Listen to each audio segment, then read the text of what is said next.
Not too bad at all, really.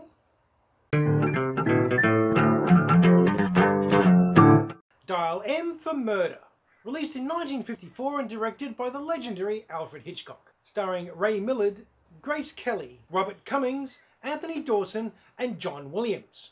No, not that one. As for the money, it's a little hinky, this bit. So its production cost was reportedly $1.4 million. It's the domestic and international takes where it all gets a bit sketchy. Officially, the domestic take is $12,000 with an international take of $6,000 for a worldwide total of $18,000. And that would be, well, you know, disastrous, except in other places it's reported for a worldwide taking of $6 million with a $2 million taking in America. So the final figures range from a loss of $1.2 million all the way through to a profit of $4.6 million. So it's very, very hard to get a lock on that. That's all up in the air. Long story short though, I've just watched it and you know, it's pretty good. Characters, okay. I don't know what this was meant to be like when you watched it at the time, back in 1954, right? But as a modern movie viewer, you look at the characters and go, gee, I hope the writing's good, because everything else is very, very generic. Generic, fairly schmarmy husband, generic, well-to-do socialite wife. The kind of good guy boyfriend of the socialite wife, you're kind of on his side a bit, except, you know, he's having an affair, but then again, the husband's pretty murderous. But he wouldn't be the murderer type if it wasn't for the boyfriend. It's tricky there, you know, it kind of is. And then you got the hired, well, assassin, you'd say? He's the grifter, he's the rogue, he's the con man, and apparently up for murder. The only character in here that you really gravitate towards is the detective. He is interesting, probably only because everyone else is so very porridge. That's not to say that any of the actors do a bad job, it's just they are so very plain. Very plain. Stereotypical, I suppose. Now, the argument could be made that it's 1954 and they are the stereotype template that everyone's kind of pulled from. But I've seen other movies around the same time and earlier that have much wider range of character and emotion and depth and development. So that argument doesn't really stick. I'm going to go ahead and call the characters bland in this, and unfortunately they'll get a bland score, which is a 2.5. That is your standard bland rating. The only memorable thing about these characters are the lines they deliver. Okay, so story. Story's more interesting, thankfully. It's a very, very simple story, in as much as it's got minimum amount of moving parts, but the concept is it's got a fairly convoluted setup, which I appreciated.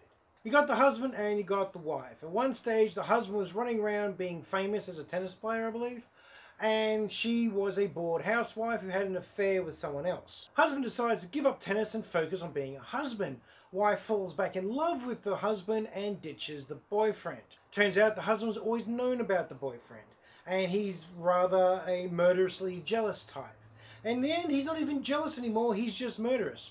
And while she believes that the relationship has been repaired and she honestly loves him again and he's changed and there's all this sort of thing, he hasn't really, he's just been waiting. So I'm going to call him less villainous and more sinister. And the story's entertaining premise is the perfect murder is undone by the fact that nothing actually goes according to plan in real life. Watching the husband having to think very quickly and occasionally scramble to provide an answer or modify something or tamper with something to cover unexpected elements as things go wrong, and in one case very wrong, they really highlighted the fact that this guy was smart. He was devious and dangerous and very quick thinking. Anyway, the story plays out and then the cops get involved, and that's where things start to unravel more, as the detective is a suspicious sort of man. And he starts to unpick things and look at things, and the whole thing unravels pretty quickly. Now, the movie isn't very long, and a lot of this movie plays out off screen. But it's a classic murder mystery. You know who the bad guy is, and you know that he's going to get caught, right?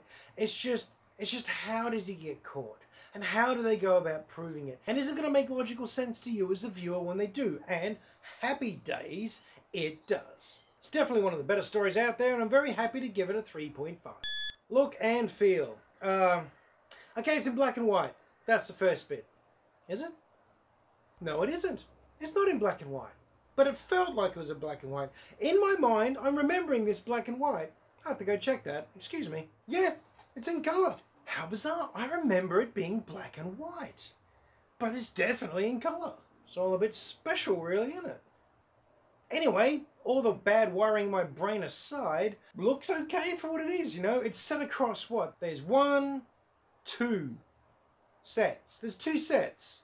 The club where they go for dinner and the house and the hallway outside it where all the shenanigans and, you know, attempted murder occurs. And it looks like a studio set. Stage play. There's the word I'm looking for. It looks like a stage play production. Everything's where it needs to be, at the perfect angle, the perfect height, the perfect presentation, so at no stage is there any question as to where they are, what they're doing. That's a good thing to get in a movie. It just very, very much looked it. The set was a cardboard box and the characters were the cornflakes in it. Anyway, sound, it's 1954, what are you expecting? You know, it's okay, it's pretty good for when it was. The camera angles and the setups, they got really interesting. There's some shots of very clearly plate work. People sitting in cars, which obviously has other film playing behind it. You know, that classic old sort of thing. The bit that really got me though, I'm watching the movie, I'm kind of into it, and then up comes this panel that says intermission with classic movie music playing. And it just blew my mind. I couldn't believe it. I don't remember ever seeing that before. So look and feel, well, it's exactly what you think a 1954 movie would look like. So I'm going to go ahead and give this one a 2.75. I'd like to give it a 3. I really would, because, you know, you can't be too hard on something of this time. But, you know, like I said, it matches the characters. It's kind of bland. Script. Now, here we go. This was really, really cleverly written. This was very nicely done. First things first, exposition and backstory is presented to you by 2 people talking. The first third of the film is literally 2 people talking with a big dump of data, huge bit of backstory, his reasons, his motivations, the whole thing in one great, well-written, quite engaging, but incredibly talky scene. It's just 2 people, and mainly one person talking, in fact. The other person more reacting and quizzing and asking more questions and getting more answers for the audience. Did I like it? Yes. It's like an entire episode of NCIS's worth of dialogue in one scene. It's something else. Once that scene's done, once the first half of the movie completes all its setup, everything after that is mainly the detective asking smart questions and putting the bad guy on the back foot. Then you're watching the husband almost have to ad-lib his cover story, have to make things up on the trot, have to come up with justifications, and some fairly creative step-arounds to some very, very piercing questions from the detective. Actually, everyone's dialogue was really quite good apart from Grace Kelly. I don't get it. I know everyone loves her, or a lot of people love her, and she's apparently the big draw card for this movie. I don't get it, because she's the dullest of the cornflakes in this particular cardboard box. Her lines are okay at best. Her characterization was pretty average. I'm sure I'm missing something here because she was really famous at the time, so I'll go hunting, see what I can find. Script and dialogue, I'm going to go ahead and give that actually a 3.75. It's really nicely done. Super heavy on exposition and backstory build-up, but at the same time, it's got 2 sets, right? Everything is just people talking. So they really have to lean into what is working. And what's working is a scriptwriter's ability to set a scene. Fun factor, well, yeah, I enjoyed myself. I'll probably watch it again. You know, this was a good time. You know, it wasn't challenging, it wasn't hard to watch. In fact, it was quite an intriguing example of filmmaking of its era. And it's also kind of fun to identify where a lot of the modern movie tropes, particularly murder mystery tropes, have come from. Because this film's got a lot of them in it, and you know, well, it's from Hitchcock, right? I'd recommend this as a great example of classic storytelling. Just remember the classic part of it, okay? 1954, you're gonna have to reset your expectations on this. So yeah, fun factor gets a 3. It's a pretty good time. Go watch it. Final score, well, you add them all up and you get a 15.5. Nothing wrong with it. Recommend you watch it. Just, you know, be aware of the time it was made. Real simple. Has anyone else seen this one?